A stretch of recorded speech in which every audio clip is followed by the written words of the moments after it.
The celebrations are despite the riches that lie beneath their feet.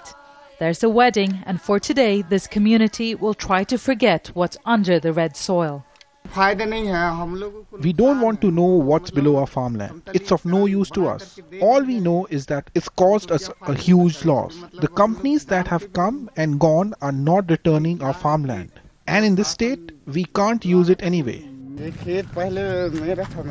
The scars left by mining operations run deep into the once fertile land. The state leased this area to a bauxite mining company. Independent environmental analysts say in the past decade, 130 square kilometers of forest land in Chhattisgarh has been used for mining. And there are proposals for another 200 square kilometers of forest land to be mined. The extraction of minerals here is completely unsustainable. The local people have no say in the mining operations and don't have a share in mineral wealth.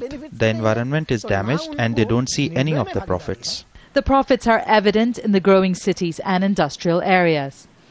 Last year, the state collected $500 million in revenue from major minerals. Our vision is for 2030. We want to see where the state reaches by then.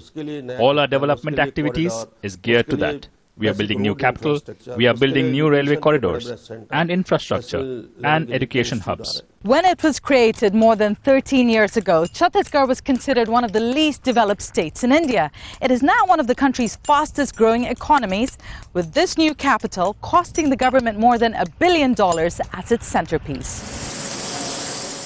Chhattisgarh contributes 15% of the country's steel.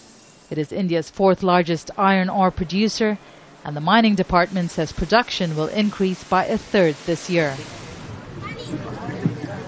As the wedding feast takes place on the fringes of the mine, villagers know that any expansion will mean less farmland and less on their plates. The government says mining companies will return the land used after extracting the minerals. The leases last 30 years. But what the landless tribal should do until then is not clear. Divya, Gopalan, Jazeera, Chhattisgarh.